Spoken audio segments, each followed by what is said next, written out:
Good morning, good morning, good morning, good morning, good morning. Very JoJo-like, I know. So I haven't vlogged for a little while. But that's because nothing's been going on. I've just been doing my dissertation, and that's pretty much it. But today I'll be going to Brighton because I have to tell you about this very silly situation that I got myself into. So I have to move off the campus in about just a little over 3 weeks, right? So I'm trying to get rid of some stuff. There's some clothes I bought online that I haven't ever worn. That I figured, you know what, I was just gonna donate them. But then I was thinking, you know what as well, I haven't worn them. So let me see if I can try my hand at selling them. So there's this app called VINTED. It's kind of like similar to Vintage. And the idea is that you sell used clothes, right? That's what you do. So because what I'm selling came from Shein is going to cost, I can't sell it for very much, but I also did not buy it for very much. So I'm selling it for £2. I also had another article of clothing on Shein to be sold on Vinted, also from Shein, but I'm selling that for £5. This hat is so crooked.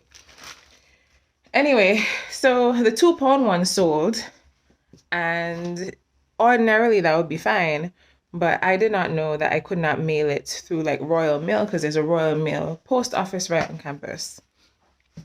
So they have designated drop-off points for Vinted, and it's not near me, so I'm gonna have to catch a bus or a train, most likely a bus to get there. So here's the joke.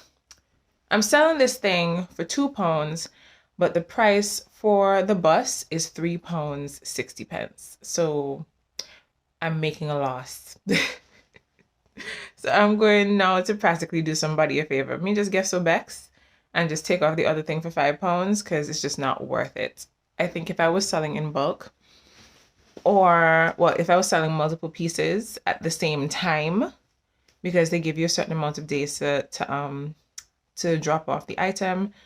And if it was a case where I was selling something that was a little bit more expensive, this would have been a lot less, it would feel a lot less like a waste. But yeah. So this is my outfit. This was supposed to be a crop top, but it does not fit quite like a crop top. So I'm wearing my crop top. That's not actually fitting like a crop top, with my black leggings here. And I'm not wearing these shoes, but I'm wearing some sneakers and my cap. And that's my OOTD, which is outfit of the day. So one more update, even though I'm pretty sure you all know individually. I got my earrings changed out, so they're no longer knobs, they are hoops, and that's a trip within itself. So about the earrings now, I'm really happy with them. I like them. They're cute. I still love my piercings. I would get them again if I had to do it all over again. This hat is just very crooked. Hold on there. So I'm filling up my water bottle to go, so I'm just going to multitask. Trying to get myself in order. I also had to map my route to get to the drop-off point to do this favor for this person.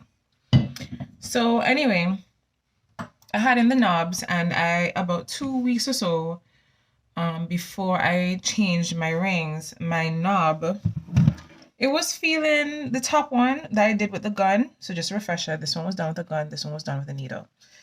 The one I was doing with, that I had done with a gun, it started to get a little sensitive, which is unusual because it hadn't been sensitive for a few weeks, and actually for a couple months I haven't had to do anything to it. It didn't feel any way, especially after the bump saga. I slept on it once and then a bump came and the bump disappeared, but it disappeared, so it wasn't an issue.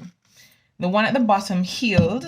Well, I thought it healed, and so because the ring was I could move the ring back and forth easily, and I didn't feel any pain, but because of that, I was like moving it around a lot with my finger, and I think I might have introduced bacteria to the wound with just touching it all the time. But I kind of thought that because it was not hurting me anymore, I could touch it, that it was healed, and I could no longer introduce bacteria to a fully healed piercing. Turns out it was not healed at all. Well, at least I don't think so, because it started to hurt. So when I got to, it started to hurt actually more than the top one did. So the day comes and I'm changing up my rings because I'm going to the piercer to do that, also to have them look at the piercing because, I mean, I guess it would make sense. Oh, it's your piercing. You already got it done. You can change it yourself. That's not really how it's done here. When you changing it out for the first time from the original piercing, you go to a professional to get it done and they can give you feedback on the piercing. So I went and, I got both of them changed out. I already bought my rings and, she was putting them in. So I sat down in the chair and the piercer took my rings and, she started taking out the original knobs. Took out the knobs. It was easy. It didn't hurt. So easy and so painless. And surprisingly, the one I said hurt the most, which was the bottom one, she changed it out first and put in the ring first. Well, she took out both rings first, but she put the ring into this one, in the bottom one first, and that didn't hurt. As a matter of fact, I didn't feel anything. So I even touched it to see if it was actually in, and she's like, don't do that because you're introducing bacteria to the piercing. I'm like, okay, I guess that's still healing. Once she got to the top one, no, that's when problems start. Because the top one was done with a gun, and in the piercing community, they say that you really should not use a gun. Guns are like frowned upon, basically. But I didn't know any better. I just really wanted a piercing, and well, we know how that went. So she took it out, and she was trying to put in the new ring, which is a little bigger.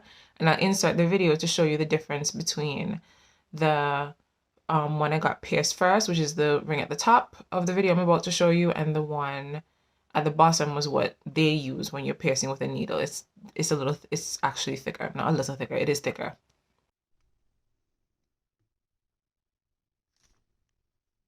See how thick this one is, and this is thinner.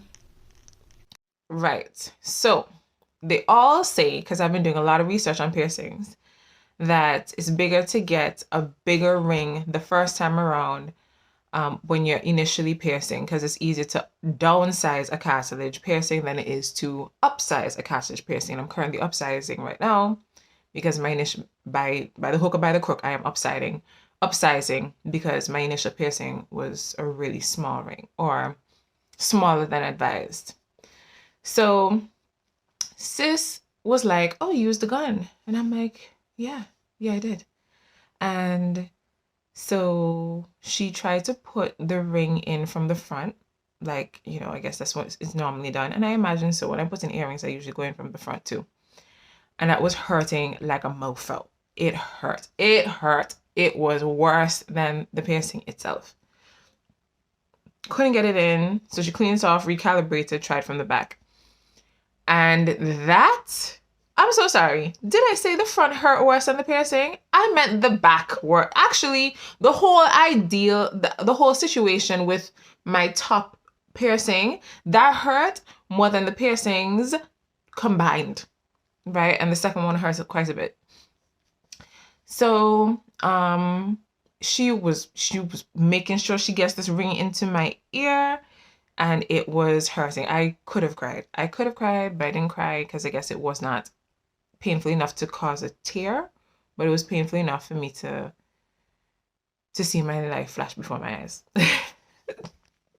Anyway, so she puts in the ring and she's just all cheery, like happens all the time, which is kind of true because people tend to get their ears pierced with guns first, because there's a lot of chain stores like Claire's and Lavissa. They do piercings. You just walk in, get a piercing, call it a day, boom, bagadum, boom, boom, bam, outside. There's a lot of JoJo influence in this video, by the way. People do that, and then they actually do the research after, especially when you're going through the aftercare period. And then they find out, hold on, maybe the gun wasn't the best idea. And then they actually go to a piercer to get it rectified or followed up on, or even go for a second piercing, which is what I did. I went to a piercer for my second piercing. So back to the story now. She is no longer putting the ring in my ear. The ring is in, but it is hurting. And then I looked down and I saw that there's blood on her gloves. So I'm like, oh gosh, is that blood? She's like, yeah, it is. And I'm like, so what's going on? So she explained to me that the original ring was smaller than what is advised for cartilage piercings, and that the ring I just put in is bigger. So I'm like, okay, so what does that mean for my ear? What does that mean for healing? She says that the ring that I have in now is better than the ring I had in before, which will allow me to wear more jewelry, not to worry about the blood. I'll be fine. So she was like, have a look in the mirror at your beautiful jewelry. And I looked and it looks pretty good. I'm satisfied with it, but it hurt like a mofo. So we had a conversation after that, but I don't remember the details of it. Anyway, she basically did not seem alarmed. She didn't seem too phased about my ear. And she's a professional, so if she ain't too upset about it, I will not be particularly upset about it. So coming to the end of this story, basically. So I've been cleaning it. This happened on Friday. Today is Monday. I've been cleaning it, both of them, twice a day with a sea salt soak, which is what is advised. And this is what it looks like now. There's a little bump on the top one, but I realized with the top one, bumps come whenever it's been irritated, but it's not permanent. It doesn't stay. I love my ear piercings. I think they're cute. I love the rings. I like how simple they are. They're thin. To me, they're a little, I don't know if they're really noticeable like that, to be honest. I guess if you have 2 extra holes in your ear, by default, it's going to be noticeable. But I just don't feel as if these rings stand out much, which is kind of what I was going for. But, yeah, me can't bother. So me just left them. I was really looking forward to sleeping on this side when I changed my rings out, but I guess I'll just delay that for a little while longer. So just to update you about my dissertation, which is just a smidgen more important, I imagine, than all the holes I've been putting in my body as of late. By the way, I just have to say that I am not the only one coming back to the Caribbean with extra artillery in the artillery. Let me Google that. Yeah, so I'm not the only one coming back to the Caribbean with extra metal in the body. As a matter of fact, most people have gotten their body modification, but body mods is short for that, in their face. So I know another scholar is coming back with a septum and a tattoo. I know a bunch of them got nose piercings, like the regular studded ones. So that seems to be on the rave, but I've just stuck with my ears. And I prefer my ears. I don't really care for putting things in my face. Anyway, back to my dissertation. So I have to write 7,500 words for the actual dissertation itself.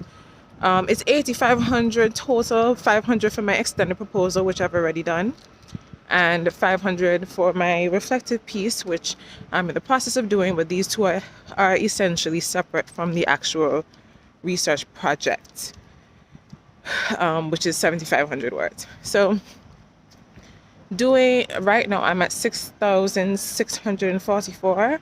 I would say that's more substance than it is stuff I need to cut out, because the last wait period I had for my supervisor to get back to me and give me advice, I just started doing some editing. So I actually had 6,000 words before he got back to me, and I cut it down to like 5,000 just to take out fluff. And then by the time I started smoothing things out, structuring the flow of things, it went back up to 5,000 something. But I've been doing more work, like my methodology, the analysis, so I'm up to 6,000. What did I tell you before? 6,600? Yeah, 6,600 words. So, which means I'm less than 1,000 words away from reaching the word limit, which most likely I will be going over, because I'm just not even done. Can you imagine? These are one of the last few buses I'm going to catch before I leave Brighton. I should just go upstairs. I mean, why not, right? Get some front seat action.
So I just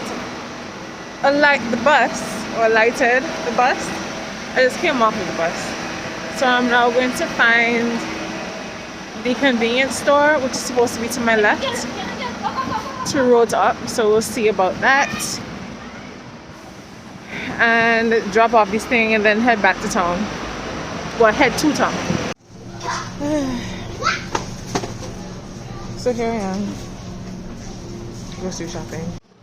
So this is probably one of the last walkthroughs I have in the supermarket. Was this where I plan to go? No.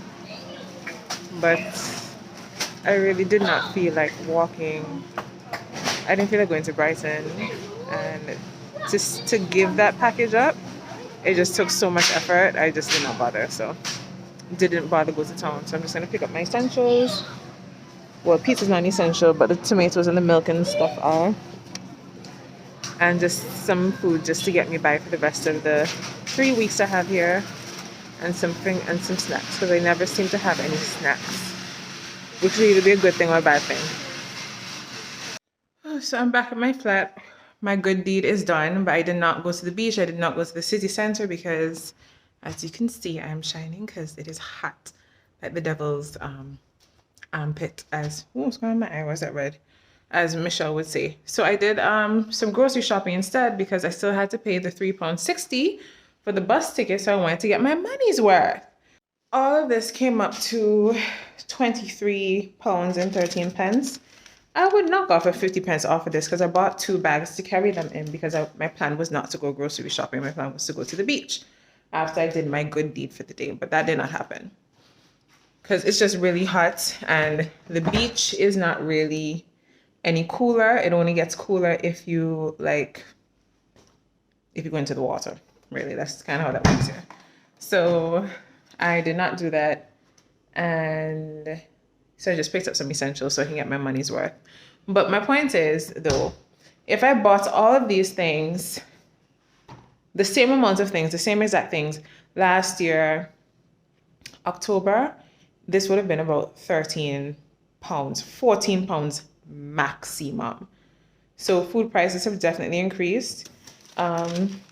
Here, I used to be able to get a whole bunch of almost all these things except for the salmon I could have gotten for less than £1 sometime last year at this point, or maybe even less than £1.50. But no, it's not quite the same. Actually, only less than half the things I bought today cost less than £1, which is not what I'm used to. And so about the whole story about giving the person the top, selling the top. When I got to the store, when I went in there, it turns out they can't just drop it off. I have to go and print what's the word? I have to print a label. So the label place was actually 2 stops down, so I could have caught the bus, but I walked anyway. And I got there, and the guy said it was a real old school kind of setup. Like they had desktops with it was just real old school. That's all I'm saying. Anyway, so I had to go log into my Gmail, pull up the document, and print it. So I asked the guy, because they look kind of small, are you sure I'm printing it and it's a label, so I'm expecting a sticky back and stuff like that. So that was not the case. I printed it and the thing was too small. Oh, did I tell you? He told me, yeah, just to print it. This was not his first time printing, because people apparently come here all the time, because the guy directed me here as if it was not the first time. So I printed it. It was too small. The woman name so chop off. The beginning of the address was cut off. It was just like... So another lady came in, and he is dealing with her, which is fine, because he's like the only guy working at the front desk. Cool, no problem. And so I'm just waiting. He's like, are you okay? I said, no, I don't think this thing printed properly. And he told me I have to download it and rotate it. I'm like, download and rotate it. So I said, before I even tried to do anything else, do I have to pay for this messed up copy? He was like, well, yeah. And I was kicking a lot of attitude, because, I mean, he knew what I was printing. He knew how the thing set up. Why didn't you give me those instructions before? He said, yeah, go ahead and print. Anyway, I made peace. I did print on the paper, and then paper, I wouldn't mind paying for it. Fine. But then I told him, no, I am not going to download it and rotate it, because if this messes up, I'm not paying for another sheet. So he said, okay, no. And then I said, so what I will do is I'll wait until you're finished with the lady and you can come and do it. And then he said, okay, no problem. Me back to the mind as if it's his fault.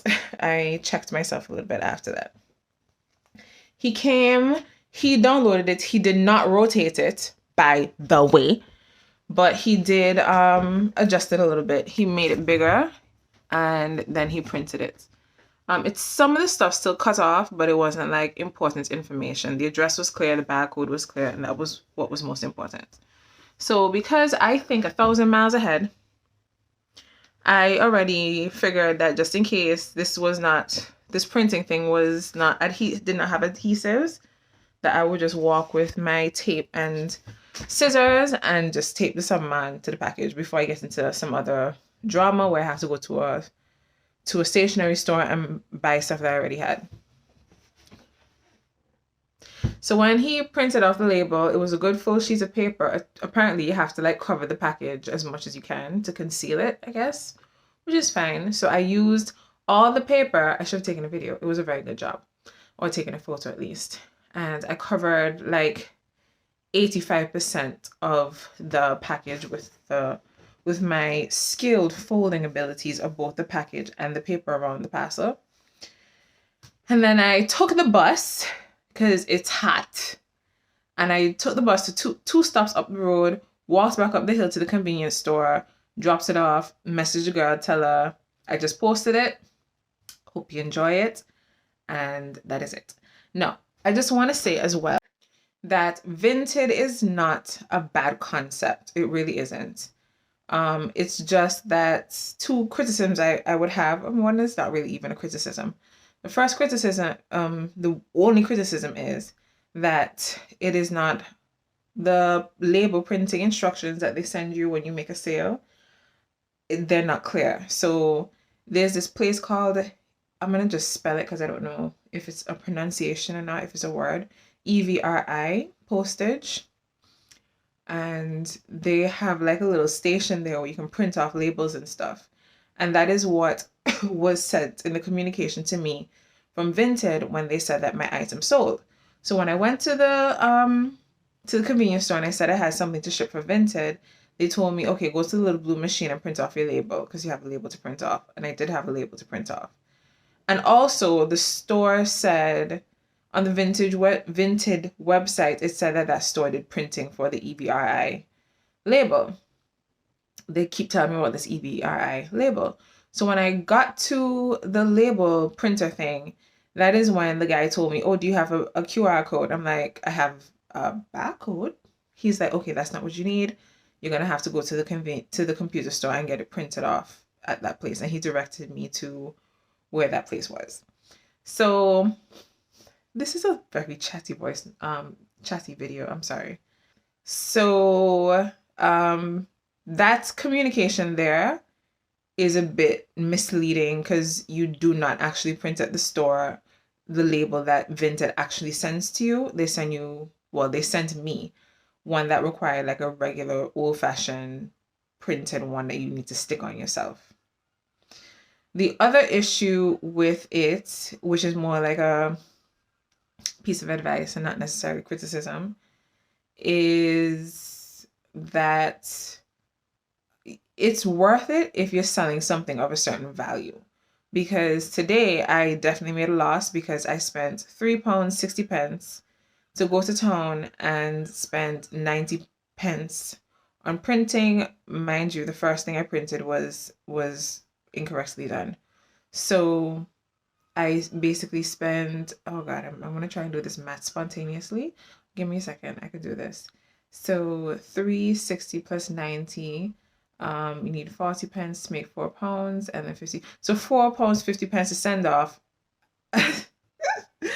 to only make £2. And that, without question, I have made over 150% loss just doing this. So, if it was the other article that sold, the £5, I would have made just about 50 pence. I mean, it's not worth it, but it's not the worst thing ever. But this was definitely just charity work I did today. But it was also a learning experience. I don't mind doing it because I also got to go and pick up some groceries, which I would have had to spend the bus fare to do anyway. And I was also running out of stuff that I needed. I was running out of fruits. I was running out of produce. And I still have like 3.5 weeks. Actually, 1, 2, 3, 4. I have still just about four weeks left. Not necessarily 3.5. 4 weeks left here. So I needed groceries anyway. So I guess some good came out of it. And if anybody else who's not my family and friends are watching this, you too will know what to do if you ever sell on Vinted. So I'm gonna go and have my snacks that ultimately just traveled today. It did not even need to leave the flat, but it did because, that's just how things worked out today. And then I'm just gonna chill out, maybe do some schoolwork. I am really tired now because it's really hot. So I'm just gonna cool out, probably get some schoolwork done, and this evening I'll go for a walk because it's clear skies today, and I think the sunset this evening will be lovely. So I'm gonna take you to one of my favorite places on campus. Well, it's not even on campus, near campus, this evening, and then I'll just wrap up this vlog. All right, so it's been many, many hours later, at least 4 or 5 hours later. I did not go for the walk to see the sunset. It's just too hot. And yeah, I didn't do much productive stuff, but I am going to get productive now.